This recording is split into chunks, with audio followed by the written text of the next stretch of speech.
Bem-vindos ao Château de Fontainebleau, um dos palácios mais importantes da história da França. Ao longo de 8 séculos, Fontainebleau foi lar de reis medievais, dos grandes monarcas do período do Renascimento até o período Bourbon, e também o imperador Napoleão Bonaparte, que marcou profundamente o palácio. E logo na entrada está um dos símbolos do castelo, a escadaria em ferradura. E foi aqui que o Napoleão Bonaparte despediu-se da sua guarda imperial em 1814, antes de partir para o exílio. No século XII, ele começou como um simples pavilhão apenas de caça por conta da floresta que cerca Fontainebleau, mas com o tempo foi se transformando uma das casas preferidas dos reis. Francisco I o transformou em um palácio renascentista. Henrique IV ampliou seus jardins. Os Bourbons mantiveram a corte ativa até a Revolução. Isso inclui Luís XIII, Luís XIV, Luís XV e Luís XVI. Já Napoleão Bonaparte restaurou e colocou Fontainebleau no centro do poder francês. Durante séculos, era aqui que a corte passeava, descansava e fazia festas. Os jardins eram a extensão do poder da realeza, mas também um espaço da qual o próprio Napoleão usou para poder montar algumas estratégias.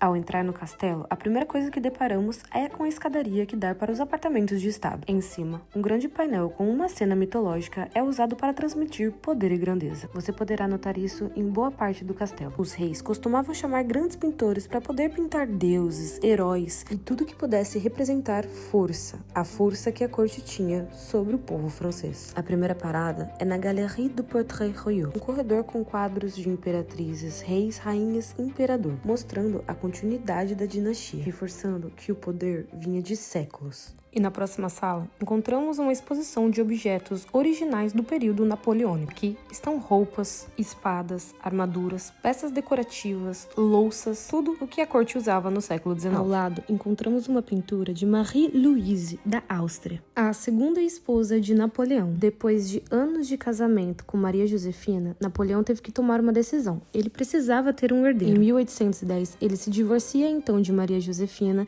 e casa-se com Marie-Louise. E assim nasce o primeiro e único filho de Napoleão, Napoleão II, o conhecido como Rei de Roma. Esse casamento e nascimento foi um símbolo da dinastia do Napoleão e, além de tudo, um acordo entre Áustria e França, que ao longo de anos eram considerados inimigos. Mas essa história de amor não teve um final feliz. Quando Napoleão cai do poder e é enviado para o exílio, Marie-Louise, sob influência do seu pai da Áustria, não o acompanha e nunca mais o vê, nem ela e nem o pequeno rei de Roma.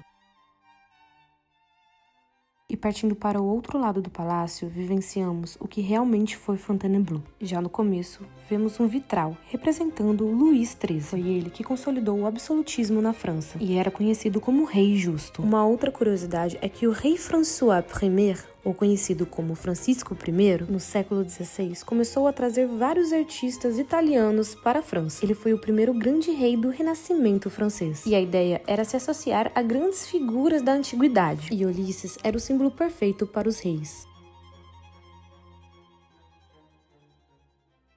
Também encontramos a Galeria de Pinturas Históricas, criada por Luís Felipe I. Ele também foi responsável por criar a Galeria de Cerâmicas, um corredor com pratos de Sèvres, de 1830 a 1848, quando ele transformou Fontainebleau em um museu da monarquia francesa. E agora é hora de entrarmos para o circuito dos aposentos reais, começando pelo Salon de Tapisserie, uma sala com paredes forradas com tapeçarias flamengas e francesas. Originalmente, esse lugar era uma sala de recepção secundária. Depois do século XIX, foi reorganizado pelos curadores de Fontainebleau para expor as tapeçarias. Mas na época, as tapeçarias eram usadas não somente para mostrar poder e elegância, mas também como uma utilidade para poder aquecer os ambientes frios.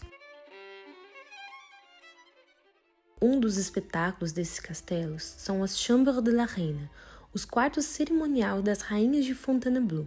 Aqui já passaram rainhas como Catarina de Médici, Maria de Médici, Maria Antonieta e até a Josefina e Marie-Louise. Era aqui que acontecia cerimônias das manhãs para poder despertar as rainhas. As tapecerias e a extravagância do luxo era para representar o poder da monarquia francesa. Os seus quartos não eram apenas lugares para dormir, mas sim para se apresentar. O mesmo seguia-se para a sala de conselho real. Aqui, o rei era visto como o juiz supremo e era onde os ministros, nobres e diplomatas eram recebidos. De Luís XIV a Napoleão, era aqui que era o palco político francês e decisões eram tomadas.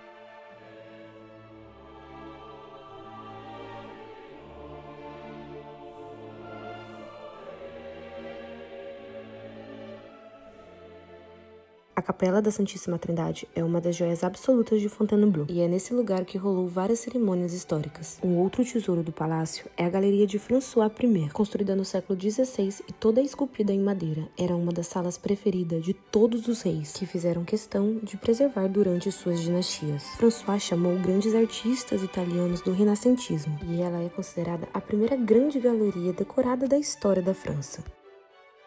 Um outro ponto que chama bastante atenção é a Grande Biblioteca Nacional. Ela foi organizada principalmente no primeiro reinado de Napoleão I, que desejava que Fontainebleau fosse um centro de conhecimento e administração do império.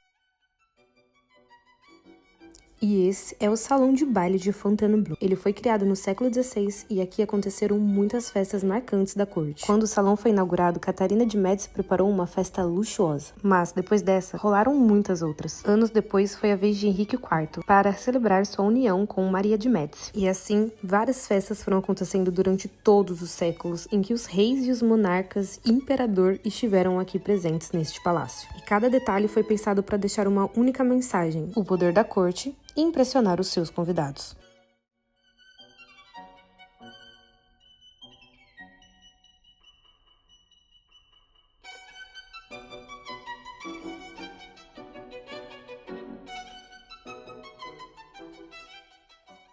Depois da Revolução Francesa, Napoleão precisava reconstruir a imagem do poder da França. Ele dizia que Versalhes lembrava demais o antigo regime, então por isso ele escolheu Fontainebleau para legitimar um novo império. Ele chamava o palácio de a verdadeira Casa dos Reis. Aqui poderia dar continuidade à história francesa, mas sem o excesso da monarquia. É nesse contexto que nasce a Sala do Trono. É a única sala de trono imperial preservada exatamente como era no século XIX. Ao deixar a imagem do Luís XIII na sala, Napoleão queria afirmar que não estava interrompendo a história francesa, mas sim se colocando como herdeiro legítimo da tradição monárquica. A mensagem que ele queria transmitir é que o poder muda, mas a França permanece. O Castelo de Fontainebleau é com certeza um lugar único. 800 anos de histórias preservadas que viram reis, rainhas e imperadores passarem por aqui. Do Renascimento ao Império, e tudo continua intacto.